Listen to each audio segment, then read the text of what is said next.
মুজিববাদী ৭২-এর সংবিধানের কবর দিতে ৩১ ডিসেম্বর আগামীর বাংলাদেশের ঘোষণাপত্র দেবে বৈষম্য বিরোধী ছাত্র আন্দোলন।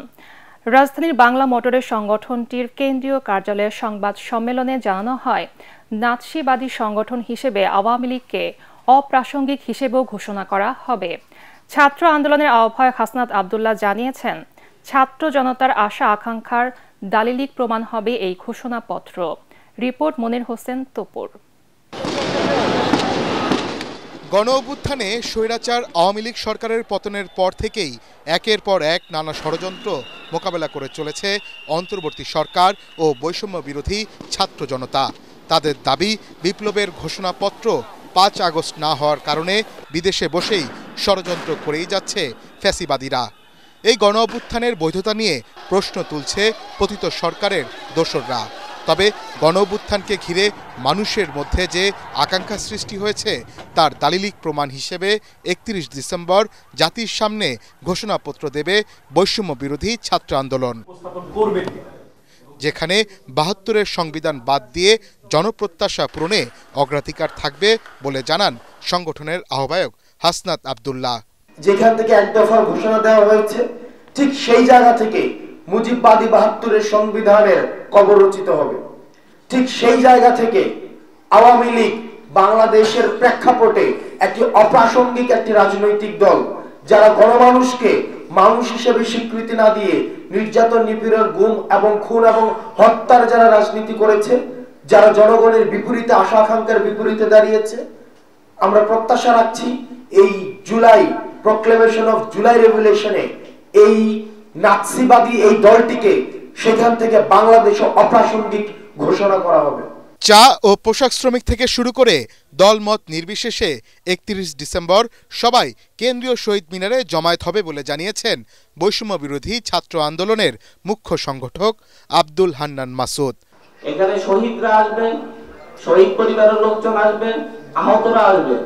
আহতরা তাদের আকাঙ্ক্ষার কথা বলবে, তারা কেন তাদের হাতের বিনিময়ে অর্জিত এই গণ-অভ্যুত্থান, তাদের চোখের বিনিময়ে অর্জিত এই গণ-অভ্যুত্থান, তাদের পায়ের বিনিময়ে অর্জিত এই গণ-অভ্যুত্থানে তাদের আকাঙ্ক্ষার কথা বলবে। তারা বলবে তারা কেমন বাংলাদেশ দেখতে চাচ্ছে। ঐক্যের প্রতীক বৈষম্য বিরোধী ছাত্র আন্দোলন ও জাতীয় নাগরিক কমিটি কখনো রাজনৈতিক দল হিসেবে কাজ করবে না। এই প্ল্যাটফর্মগুলো মানুষের আকাঙ্ক্ষা পূরণে কাজ করবে বলে জানিয়েছেন নাগরিক কমিটির মুখ্য সংগঠক সার্জিস আলম। জাতীয় নাগরিক কমিটি থেকে হতে পারে, বৈষম্য বিরোধী ছাত্র আন্দোলন থেকে হতে পারে। দুই জায়গা থেকে যারা আগামীর বাংলাদেশের তরুণ প্রজন্মের নেতৃত্বের জায়গাটিতে যেতে চায়, এবং আমরা বিশ্বাস করি অবশ্যই এই অভ্যুত্থানের ডিমান্ড হচ্ছে তাদের সেখানে যাওয়া উচিত, তারা নতুন কোন রাজনৈতিক দল যেটি আসছে এক বা একাধিক, সেখানে তারা যুক্ত হতে পারে। ৩ আগস্ট কেন্দ্রীয় শহীদ মিনারে লাখো জনতার জমায়েতে রচিত হয়েছিল নতুন ইতিহাস। সেই সমাবেশ থেকেই এসেছিল ফ্যাসিবাদী হাসিনা সরকারকে হটানোর এক দফা ঘোষণা। এখন অপেক্ষা ৩১ ডিসেম্বর যে ঘোষণাপত্র দেবেন তাতে কতটা সফল হবেন তারা। মনির হোসেন তপু, এটিএন বাংলা, ঢাকা। সঠিক প্যাড আর সঠিক তথ্য দিয়ে কেশু সামলে নিব এক হয়ে। Monalisa sanitary napkin. আগের সব স্থায়ী ও অস্থায়ী অ্যাক্রিডিটেশন কার্ড বাতিল করা হয়েছে বলে জানিয়েছেন তথ্য উপদেষ্টা নাহিদ ইসলাম। তবে আগামীকাল থেকে সীমিত সংখ্যক সাংবাদিক প্রবেশ করতে পারবেন বলেও জানান তিনি। এছাড়া যাচাই বাছাই শেষে নতুন অ্যাক্রিডিটেশন কার্ড দেওয়া হবে বলে জানিয়েছেন উপদেষ্টা। সচিবালয়ের বাইরে অপেক্ষারত সাংবাদিকদের তিনি জানান, ৩,০০০-এর বেশি কার্ড সাংবাদিকদের জন্য ইস্যু করা হয়েছিল, যার বেশিরভাগই ভুয়া। সাংবাদিকদের আবেদনের ভিত্তিতে নীতিমালা অনুযায়ী নতুন করে আবার স্থায়ী পাশের ব্যবস্থাটি করব। এই ৩,০০০+ কিন্তু সবাই সাংবাদিক নন এবং নাম সর্বস্ব বিভিন্ন পত্রিকার নাম ব্যবহার করে অ্যাক্রিডিটেশন কার্ড দিয়ে একটা এখানে সচিবালয়ে প্রবেশের ব্যবস্থা করা হয়েছে। ফলে সেটি আমাদের পুনর্মূল্যায়ন এবং পরীক্ষা নিরীক্ষার প্রয়োজন। তো সেজন্য আমাদের কিছুটা সময় লাগবে। পরিবর্তিত পরিস্থিতিতে একটি দল ঘোলা পানিতে মাছ শিকার করে রাজনৈতিক ফায়দা হাসিলের চেষ্টা করছে বলে অভিযোগ করেছেন বিএনপির সিনিয়র যুগ্ম মহাসচিব রুহুল কবির রিজভী। ইসলামকে ব্যবহার করে তারা বিভ্রান্ত করার চেষ্টা করছে দাবি করে তিনি বলেন, অপপ্রচার চালিয়ে বিএনপির নামে কলঙ্ক লেপনের চেষ্টা চলছে। মহান বিজয় দিবস উপলক্ষে রিকশা, ভ্যান ও অটোচালক দলের নেতাকর্মীদের নিয়ে শহীদ রাষ্ট্রপতি জিয়াউর রহমানের সমাধিতে শ্রদ্ধা জানানোর পর রিজভী এসব কথা বলেন। মানুষের অধিকার ও গণতন্ত্রের প্রশ্নে বিএনপি কখনো আপোষ করেনি দাবি করে রিজভী বলেন, রাজনৈতিক স্বার্থ হাসিলের জন্য দুই একটি দল ঐক্য নষ্টের চেষ্টা করছে। শেখ হাসিনার ব্যাংক আত্মসাতের পর 5ই আগস্টের পর আপনাদের আত্মসাতও তো জনগণ দেখেছে। ঘুর পার্টি এবং পায়ের রক কাটা পার্টি, এরা কারা এদেরকে জনগণ জানে না।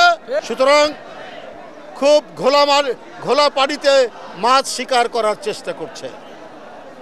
আপনাদের 71-এর অর্জন কি? আপনারা 71-এর বিরোধিতা করেছেন। জিয়াউর রহমান স্বাধীনতা ঘোষণা দিয়েছেন। এই গৌরব বিএনপির। বিগত সরকারের সময়ে শিক্ষা ব্যবস্থা ত্রুটির কারণে বাংলাদেশ প্রত্যাশিত প্রজন্ম পায়নি বলে মন্তব্য করেছেন ইসলামী ছাত্র শিবিরের সভাপতি মঞ্জুরুল ইসলাম। তিনি বলেন, বিজ্ঞান এবং নৈতিকতা ভিত্তিক একটি প্রজন্ম তৈরি করতে অগ্রণী ভূমিকা রাখবে শিবির। রাজধানী সোহরাওয়ার্দী উদ্যানে ছাত্র সংগঠনটির সায়েন্স ফেস্ট অনুষ্ঠানে তিনি এসব কথা বলেন। সারাদিনের এই আয়োজনে উদ্বোধনী অনুষ্ঠানে হার্ভার্ড বিশ্ববিদ্যালয়ের সহকারী অধ্যাপক ডক্টর মির্জা গালিব অন্যদের মধ্যে উপস্থিত ছিলেন।